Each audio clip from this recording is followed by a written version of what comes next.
जी हां दोस्तों, अमेरिका के उस स्कैंडल में बीजेपी के कितने नेताओं की है फोटो। मोदी की इमरजेंसी मीटिंग, दिग्गज सांसद ने कहा बचा लो पार्टी। स्वागत है आप सभी का। आप देख रहे हैं द राजनीति का विशेष सेगमेंट खबर और विश्लेषण। मैं हूं जब्बार खान। तो क्या दोस्तों, देश का वो मीडिया जो कि सत्ता का पैरोकार है, वो सत्ता पक्ष की नेगेटिव वाली या आलोचनात्मक खबरें अगर नहीं छापता है, तो क्या विदेश और इंटरनेशनल मीडिया जो खबरें छापती हैं उसे सत्ता पक्ष ये कह करके इनकार कर देगा कि यह सब फर्जी और बकवास है?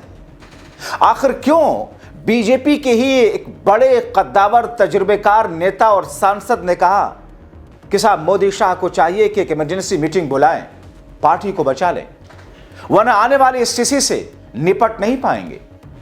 आखिर अमेरिका में बीजेपी के वो कौन कौन से नेता और मंत्री हैं और देश के कौन से उद्योगपति हैं जिनकी फोटो छपने जा रही है, और एक ऐसे स्कैंडल में जिस स्कैंडल के सामने आने के बाद में जाहिर तौर पर जो स्थिति उत्पन्न होगी उस पर जनता थू थू करेगी।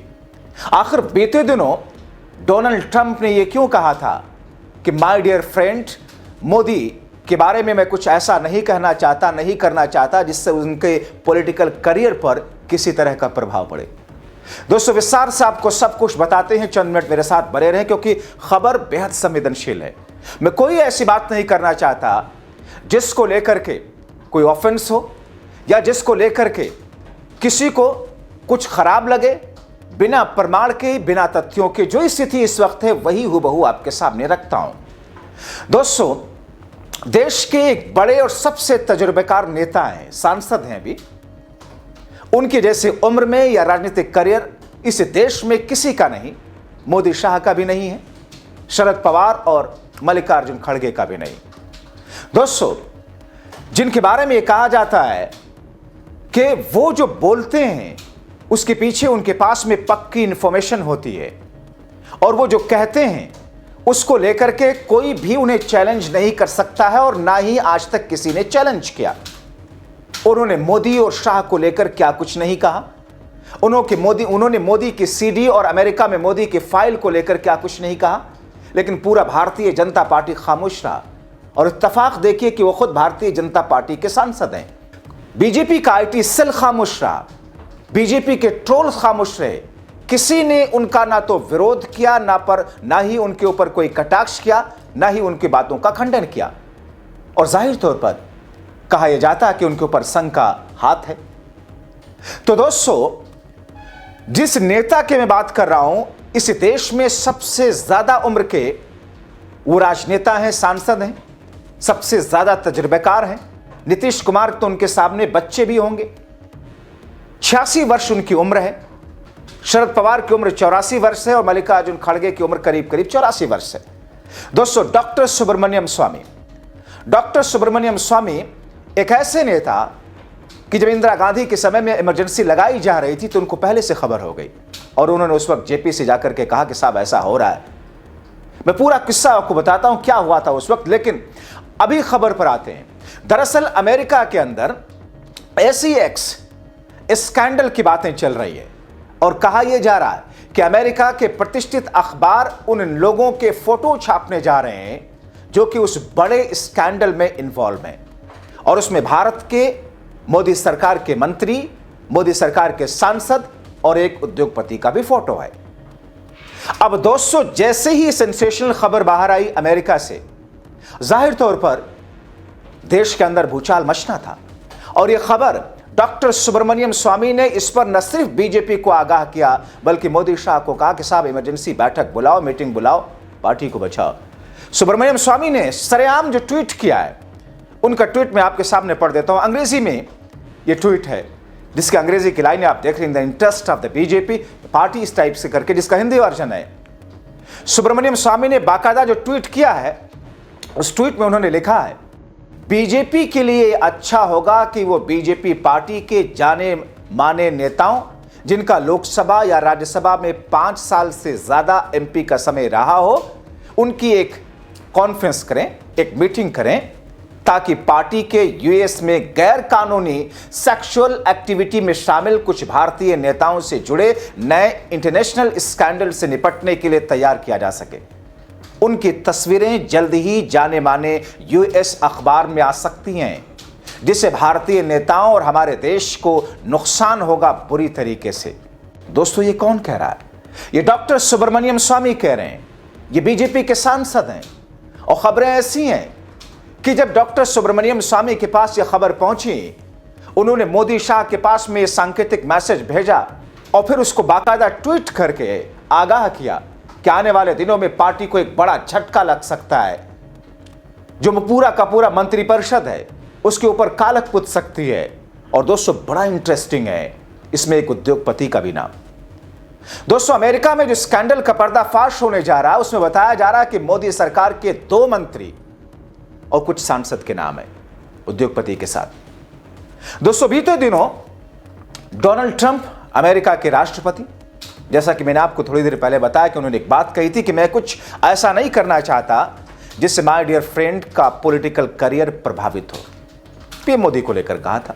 दोस्तों, वैसे मैं खुद पर्सनली डोनाल्ड ट्रंप को एक मस्खरा और नॉन सीरियस आदमी समझता हूं। हो सकता है मैं गलत हूं, लेकिन एक बहुत ही चतुर बिजनेसमैन है। दुनिया के सबसे बड़े शक्तिशाली देश के राष्ट्रीय अध्यक्ष हैं। दुनिया में सबसे ज्यादा सूचनाएं उनके पास होती हैं।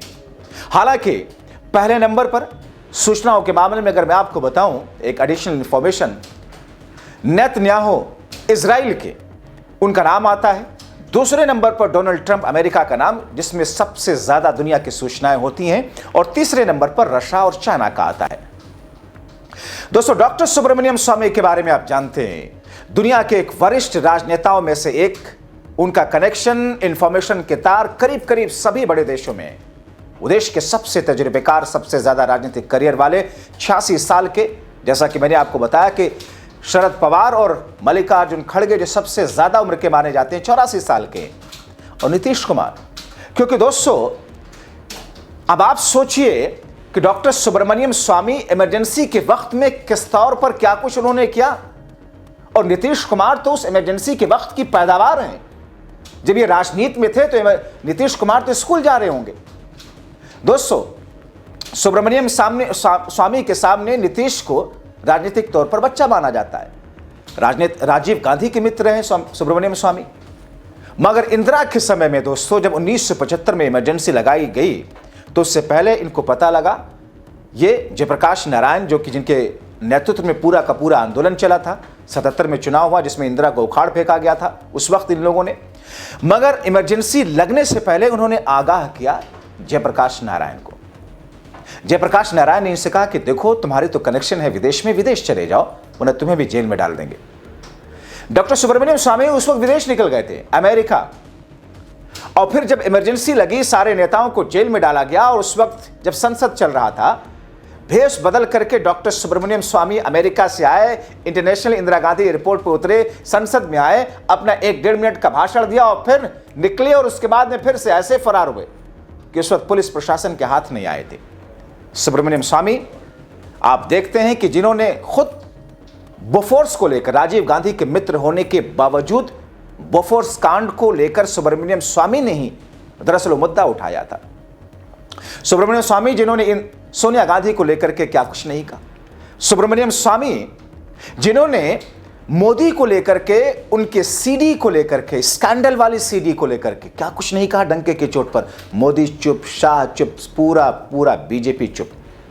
सुब्रमण्यम स्वामी जिन्होंने भारतीय जनता पार्टी, जो अरुण जेटली को वित्त मंत्री बनने लायक है ही नहीं, डंके की चोट पर सामने कहते थे। निर्मला सीतारमण के बारे में कहते थे इसको कुछ पता ही नहीं, उठा करके बना दिया है। स्मृति ईरानी के बारे में मोदी के मुंह पर बोले कि उसको देश का शिक्षा मंत्री बना दिया। मोदी को आता जाता क्या है, उसके पास कोई डिग्री है ही नहीं। ये सब सुब्रमण्यम स्वामी ने कहा। लेकिन बीजेपी, मोदी शाह एक शब्द डॉक्टर सुब्रमण्यम स्वामी के खिलाफ बोल नहीं सके। सोशल मीडिया पर इनके ट्रोलर्स, इनके सपोर्टर्स, इनका आईटी सेल एक शब्द सुब्रमण्यम स्वामी के खिलाफ बोला नहीं। अब आप देखिए, सुब्रमण्यम स्वामी ने मोदी के बारे में जिस तरीके से बातें की, जिस तरीके से सारी चीजें, कैसे खामोशी। क्योंकि कहा जाता है दोस्तों कि बीजेपी में संघ की मर्जी के बिना एक पत्ता नहीं हिलता है। और मोदी शाह जब गुजरात की राजनीति से केंद्र की राजनीति में आए तो संघ की ही मर्जी से आए थे। तो ऐसे में संघ का हाथ, ये कहते हैं अपने इंट्रोज में, मोदी मेरे खिलाफ कुछ नहीं कर सकते, शाह कुछ नहीं कर सकते, क्योंकि मुझसे टकरा नहीं सकते, संघ उनको ऐसा करने नहीं देगा। अब दोस्तों, सुब्रमण्यम स्वामी ने अगर इतनी बड़ी बात कही है तो जाहिर तौर पर फर्जी तो नहीं होगी। ट्वीट किया है बाकायदा, जो ट्वीट मैंने आपके सामने रखा, ये फर्जी तो नहीं हो सकता है। अब ऐसी स्थिति में क्या बीजेपी, मोदी शाह जिस वक्त परेशानी की हालत में, जो आपस में जो बातचीत कर रहे हैं, कोई इमरजेंसी बैठक करेंगे? और अगर अभी से इन तमाम चीजों को लेकर के आने वाले दिनों की स्थितियों को सामान्य करने के लिए मोदी शाह कोई रास्ता नहीं निकाल पाए तो फिर बीजेपी का होगा क्या? क्या मोदी और शाह के राजनीतिक करियर के अंतिम पड़ाव में कुछ ऐसे लांछन उनके ऊपर लगेंगे जिसका अंतर्राष्ट्रीय स्तर पर मजाक उड़ने जा रहा है? दोस्तों, ये सारी की सारी स्थितियां ऐसी हैं जिसको लेकर के सुब्रमण्यम स्वामी ने आगाह तो कर दिया, बाकायदा ट्वीट भी कर दिया। देश के अंदर यह चर्चा है कि आखिर हो क्या रहा है। दोस्तों, बीजेपी तो यही कहेगी कि साहब ये तो देश, भारत, वो बीजेपी और मोदी शाह से इसे जोड़कर नहीं देखेगी। बीजेपी के लोग ये कहेंगे कि साहब ये तो देश को बदनाम करने, मोदी शाह को बदनाम करने की अंतर्राष्ट्रीय साजिश है। अभी एक दिन पहले ही बीजेपी के राष्ट्रीय प्रवक्ता और सांसद संबित पात्रा ने क्या कहा था कि कांग्रेस के सोशल मीडिया हैंडल जर्मनी में, लंदन में, अमेरिका में, फलाने ढिमकाने जगहों से हैंडल होते हैं और वो दरअसल भारत और मोदी शाह को बदनाम करने के लिए किया जा रहा है, जैसा कि राहुल करते हैं। इसी लाइन पर आगे बढ़ने की कोशिश करेगी बीजेपी। मगर दोस्तों, ये वो स्थिति है जिस स्थिति से बीजेपी पर ऐसा बुरा प्रभाव पड़ेगा जिसे निकल पाना शायद उसके बस की बात नहीं होगी। तो मैं तो यही कहूंगा कि अगर इस किस्म से कोई स्थिति है तो मोदी और शाह को सोचना ही नहीं, उसके बारे में कोई कदम उठाना चाहिए। आप क्या कहेंगे? राय जरूर लिखें। शुक्रिया।